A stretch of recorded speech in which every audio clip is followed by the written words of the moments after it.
살인범 강호순이라는 사람이 있어요. 이 사람은 경기도 일대를 돌면서 여성들 한 10여 명을 납치해서 죽인 그런 흉악범입니다. 이 사람이 죽였던 그 사람들 참 다양했어요. 주부도 한 명 있고요, 노래방 도우미도 3명이 있습니다. 회사원 1명, 여대생 2명을 죽였거든요. 그 사람은 인상이 아주 호감이 들 만큼 잘생기고, 그 누가 보더라도 연쇄 살인범 같지 않았어요. 그는 호감이 된 이 얼굴과 고급 외제차를 타고 다니면서 여성들을 납치하여 강간하고 죽였던 그런 사람이었습니다.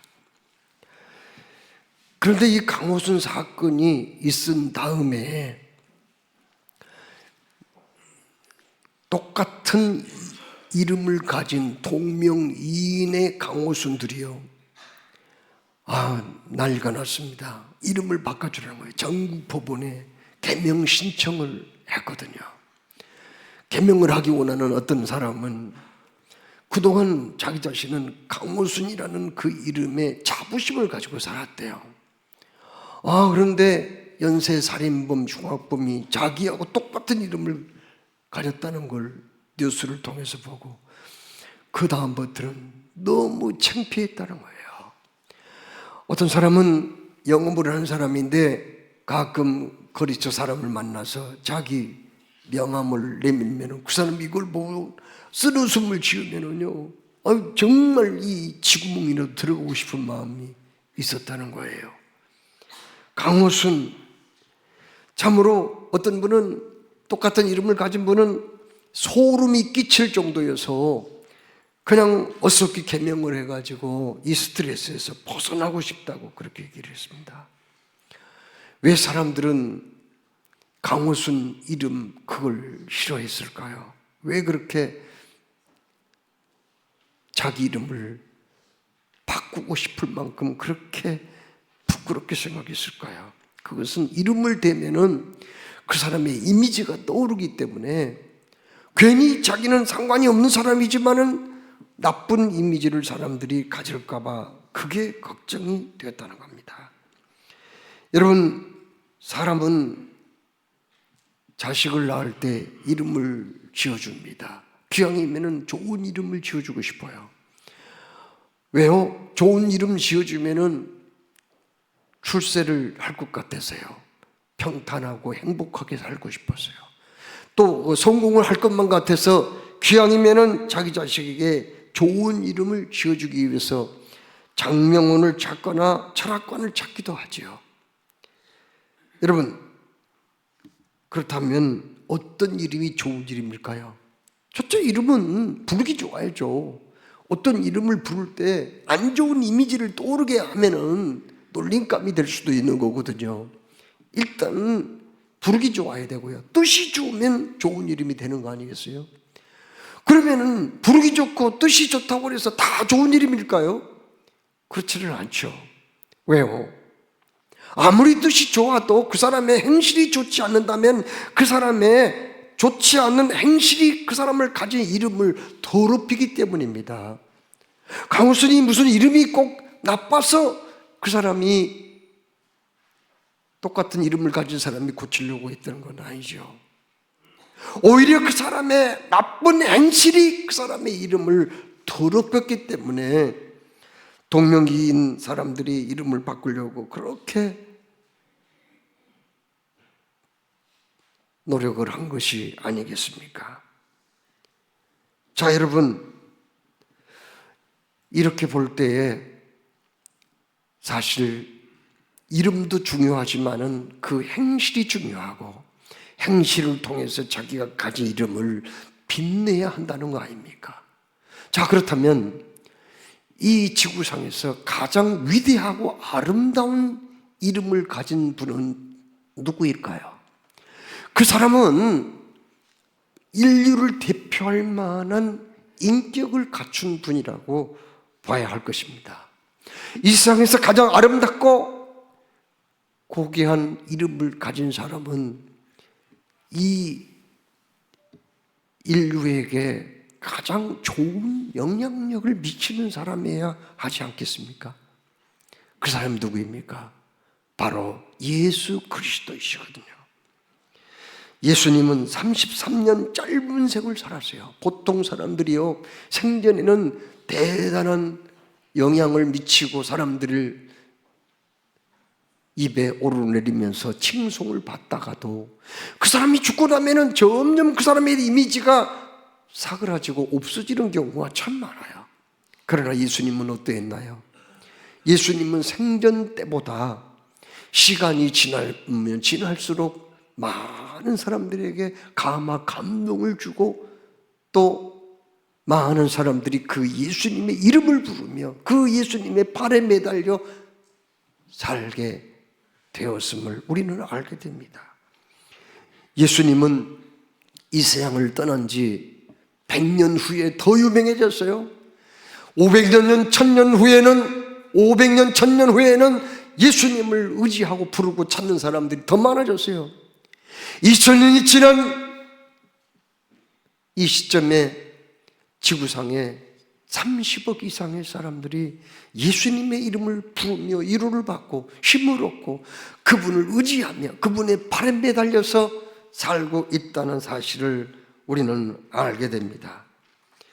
여러분, 사도 바울은 2차 선교 여행을 소아시아 에베소를 중심으로 해서 하고 싶었어요. 그러나 성령께서 막았죠. 그래서 그는 소아시아 서쪽 항구 도시인 드로아에서 하나님께 매달려 기도했어요. 하나님, 어찌하면 좋겠습니까? 라고 기도했을 때 환상을 하나님이 보여주었어요.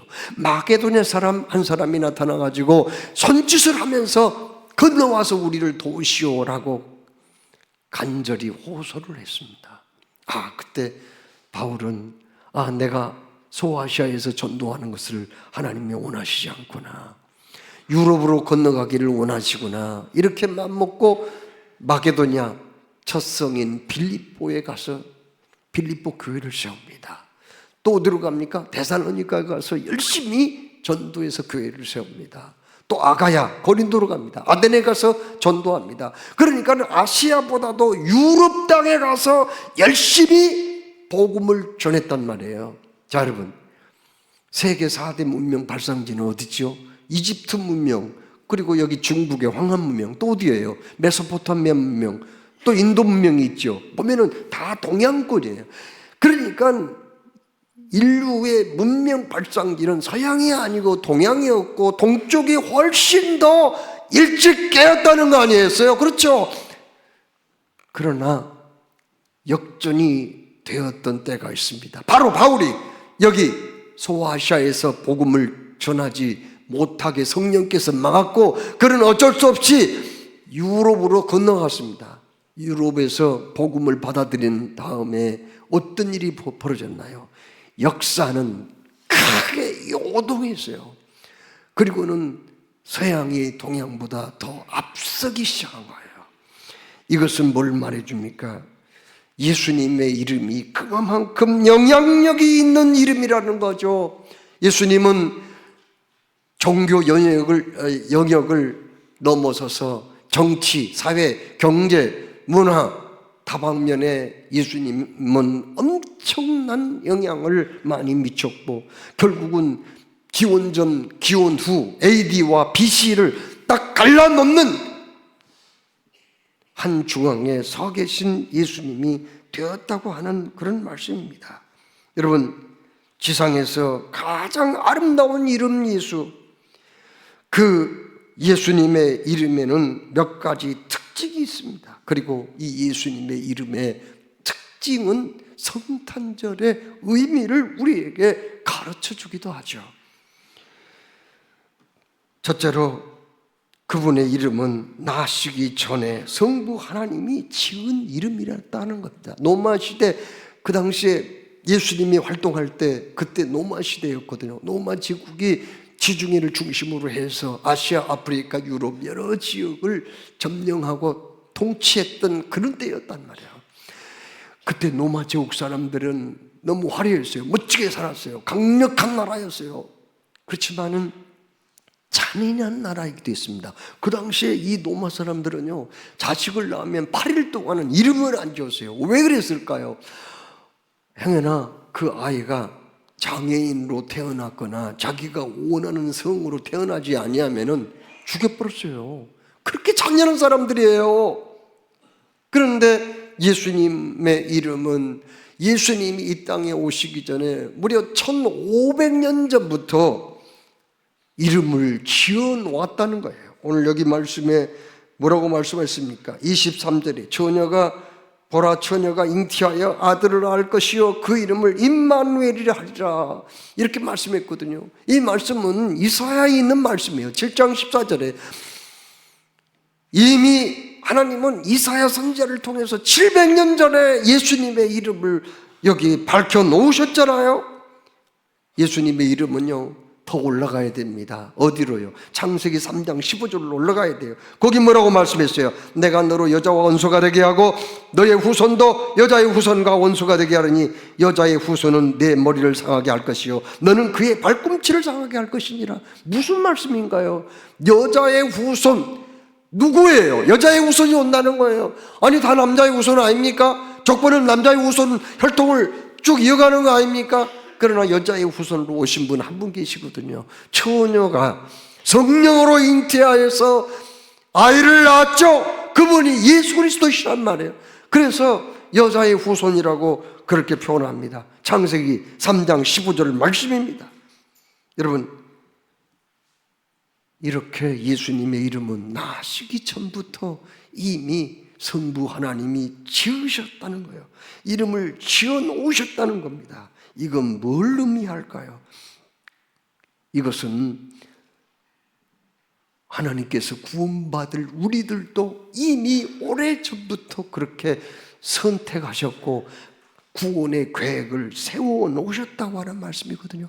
에베소서 1장 4절로 5절에 창세전에 그리스도 안에서 우리를 택하사 우리로 사랑 안에서 그 앞에 거룩하고 흠이 없게 하시려고 그 기쁘신 뜻대로 우리를 예정하사 예수 그리스도로 말미암아 자기의 아들들이 되게 하셨으니라고 말씀하거든요. 여러분은 언제 예수님을 믿게 되었나요? 어떤 배경, 어떤 분이 전도를 해서 믿게 되었나요? 그건 각각 다르겠지만은 여러분, 내가 예수 믿기 시작할 때 그때 어떤 나의 의지로 예수 믿는 게 아니에요. 다른 사람이 전도해서 그것으로 인하여 예수 믿었다고 말할 수도 없어요. 왜요? 하나님은 오늘 여기 에베소서 1장 4절 5절 말씀에 창세 전부터 나를 선택했다고 말씀하셨잖아요. 아니 어떻게 하나님이 창세전이라는 말은 창세기 1장 이전인데 어떻게 그때부터 그렇게 오래전부터 나를 선택했다는 겁니까? 여러분, 하나님은 천년이 하루 같고 하루가 천년 같으시잖아요. 창조주 같으시잖아요. 절대자이시잖아요. 전지전능하신 분이잖아요. 이 시대에 우리가 살 것을 하나님은 아시고 다 알고 계시고 우리를 선택했다고 말씀했거든요. 그렇습니다. 신학자 요한 칼빈은 내가 구원받은 것을 9가지 단계로 얘기하고 있어요. 예정, 소명, 중생, 믿음, 회개, 칭의, 성화, 견인, 영화의 단계로 나누고 있어요. 하나님은 우리를 오래오래 전부터 선택하시고 성령을 보내서 거듭나게 하시고 믿음을 주시고 회개케 하시고 예수 이름으로 날마다 성화되게 하시고 마지막 우리를 끝까지 믿음을 잃지 않도록 붙잡아 주시는 견인이 있으며 그리고 영화의 단계 천국에 들어가기까지 인도하신다는 그런 얘기가 아니겠어요? 하나님께 사랑하신 여러분, 우리는 이미 예수님의 이름을 통해서 우리가 선택을 받고 구원을 받았다는 사실, 그리고 이 일을 우리 하나님은 오래 전부터 예수님의 이름을 지어서 불렀던 것처럼 우리 모두를 선택하여 불러주시고 구원을 받게 해 주신 줄로 믿으시기 바랍니다. 둘째로 그분의 이름은 위대한 왕의 이름이에요. 누가복음 1장 31절로 33절에 보라 내가 잉태하여 아들을 낳으리니 그 이름을 예수라 하라. 그가 큰 자가 되고 적게 높으신 이의 아들이라 일컬을 것이요 주 하나님께서 그 조상 다윗의 왕위를 그에게 주시리니 영원히 야곱의 집을 왕으로 다스릴 것이며 그 나라가 무궁하리라. 이렇게 말씀하셨어요. 여러분, 예수님은 우리의 왕이시라는 거죠. 우리는 그분의 통치하시는 백성이라는 그런 말씀입니다. 어느 나라나 흥왕한 시기가 있는가 하면은 쇠퇴한 시기가 있어요. 그러면 우리나라 역사를 보면은 고구려 때는 어느 왕 때 전성기를 이루었어요? 광개토왕 장수왕 때, 그때 전성기였어요. 그러면 신라는요? 진흥왕 때죠. 그럼 백제는요? 건초고왕 때죠. 그러면 조선시대 때는 어느 왕 때 전성기인가요? 세종대왕이죠. 그러면 중국은 어느 시대에 가장 태평성들이 이루었죠? 요임금, 순임금 때 가장 전성기를 이루었습니다. 이렇게 볼 때에 한 나라의 흥망성쇠는요, 그 시대에 어떤 사람이 왕으로 다스렸는가, 이것과 깊은 관계가 있다는 겁니다. 여러분, 하나님 예수 그리스도는 우리의 왕으로 오셨다고 그렇게 말씀합니다. 천국은 누가 왕이에요? 예수님이 왕이시죠. 그래서 천국은 어떤 곳인가요? 하나님의 나라는 먹고 마시는 것이 아니라 성령 안에서 의와 평강과 희락이라고 말씀하셨어요. 주님이 다스리는 그 나라는 정의로워요. 그리고 기쁨이 있어요. 평강의 나라예요. 거기는 불편함이 없어요. 전쟁이 없어요. 시기질투, 다툼, 미움, 갈등이 없는 나라예요. 그리고 거기에는 영원한 안식이 있어요. 평안이 있어요. 다시는 아픔이 없습니다. 늙는 거 없어요. 거기는 저주와 재앙이 없고요. 두려움도 없고요. 그리고 그곳은 죽음도 없는 영원한 기쁨의 나라라고 말씀했거든요. 왜요? 우리의 왕이신 주님이 다스리니까요. 지금 우리가 예수님 영접하고 사는 이 순간부터 주님은 나의 왕이고 천국 들어가서 영원토록 주님은 나를 다스리시고 선하게 책임져 주실 줄 믿으시기를 주의 이름으로 축원합니다. 마지막으로 예수님의 이름은 구원자라는 뜻을 가지고 있어요. 마태복음 1장 21절에 아들을 낳으리니 이름을 예수라 하라. 이는 그가 자기 백성을 그들의 죄에서 구원할 자이심이라. 이렇게 말씀하셨습니다. 그렇습니다. 예수님은 어떤 분이에요? 구원자로 이 땅에 오셨다니까요. 제가 아는 어떤 전도사님이 어느 교회에 중고등부를 맡아서 일을 했습니다. 어느 한 해 여름 수련회를 어디 갔냐면 저기 남한강 있죠. 남한강 그쪽으로 갔어요. 그래가지고 수련을 열심히 하고 있었는데 새벽기도 끝나고 너무 피곤해가지고 텐트 안에 들어가지고 잠시 눈을 붙였대요. 그랬더니 밖에서 뭐 그냥 엄청난 큰 비명 소리가 들리는 거예요. 난리가 났어요. 그래서 텐트 밖으로 나가 봤더니 어떤 일이 벌어지냐. 그 남한강가에 그 어떤 초등학교 4학년쯤 되는 아이가 그 튜브로 그 물놀이를 하다가 튜브가 바람에 빠져버린 거예요. 그래서 그냥 물속에 들어가 버린 거예요. 물속에 들어갔다가 나왔다가 그러고 있는 거예요. 그런데 그 부모는 헤엄을 못 쳐, 전혀. 그래서 발만 동동 흐르고 막 그 아이 이름을 막 부르면서 누구 좀 우리 애 좀 살려달라고 막 소리를 지르고 난리가 났는데 아무도 그를 도와주는 사람이 없었어요. 그런데 그 전도사님은요, 저기 전라남도 바닷가에 자기 동네가 있어요. 그래서 그 동네 아이들은 누가 헤엄 안 가르쳐 저절로 다 배워버린대요, 그냥. 그래서 자기도 그 동네에서 살았기 때문에, 바닷가 앞에 그 동네에서 살았기 때문에 한 수킬로 정도는 그냥 헤엄을 치고 갈 수 있는 그런 실력을 어릴 때부터 배운 거예요. 그래서 그 모습을 보고는 준비 운동할 것도 없이 옷을 벗고는 그 물속에 뛰어든 거예요. 그래가지고 그 아이를 끌고 밖으로 나왔어요.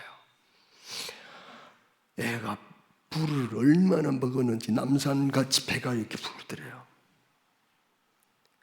거꾸로 세워가지고 했더니 뭐 코 입에서 막 물이 막 줄줄줄 흘러내리더라는 거예요. 그때 인공호흡을 시켜가지고 살려나왔어요. 그 부모가 오더니요, 좀 앉으세요. 앉으세요. 그러더 아니 왜 앉아요? 아니, 절 받으세요. 아니 무슨 절을 받아요? 아니 앉으시라니까요. 그러면서 자기보다 나이가 어린 그 전도사님한테 부부가 큰 절을 올리더래요. 그러면서 너무 고맙다고 생명의 언니라 부르면서 수박도 가꾸고 참외도 갖다 주고 그렇게 했다는 거예요. 자, 여러분, 왜 예수님을 나의 구세주라고 말씀했을까요? 왜 예수님 이름 지을 때 그런 뜻으로 지었냔 말이야. 우리는 지은 죄 때문에 심판받고 지옥에 갈 수밖에 없는 사람들이었어요. 그런데 불쌍히 여기셔서 주님이 오셔서 우리 죄값을 대신해서 십자가에 못 박게 돌아가시고 다 이뤘다, 내가 다 용서했다, 내가 다 갚았다, 내가 너를 구원했다, 그렇게 선포하신 줄로 믿으시기 바랍니다. 여러분, 옛날에 임금님이 지방에 행차를 하게 되면요, 한 달, 두 달 전부터 그 고을은 난리가 납니다. 왜요? 길을 새롭게 닦는 거요. 그 주변에 풀 같은 거 다 뽑고 나무 같은 거 정리합니다. 그리고는 거기 그 지나가는 임금님이 지나가는 그곳에 이제 사람들은 며칠 전부터 행여나 그 임금님이 거기서 음식이라도 잡수실지도 모르거든요. 그러니까 음식도 장만하면서 얼마나 준비를 많이 하는지 몰라요. 그런데 그 임금님은 지나갈 때 날짜는 알려주지만 시간은 안 알려주거든요. 언제 올지 몰라요. 그런데 그 동네 사람들이 왔다 갔다 하다가 임금님의 행차가 딱 진행되면은 그때 빨리 그 길을 피해줘야 돼요. 임금님 지나가신데 길을 피해줘야 돼요. 만약에 피하지 못했으면 어떻게 해야 돼요? 바짝 엎드려야 돼요. 그냥 얼굴을 땅에 대고 지나갈 때까지.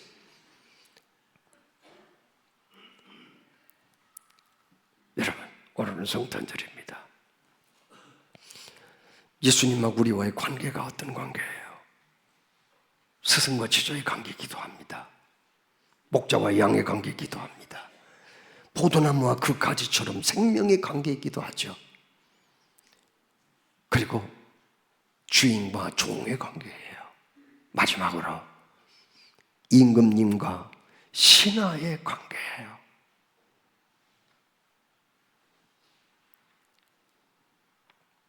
오늘 성탄절은 주님이 나 만나고 싶어서 오셨거든요.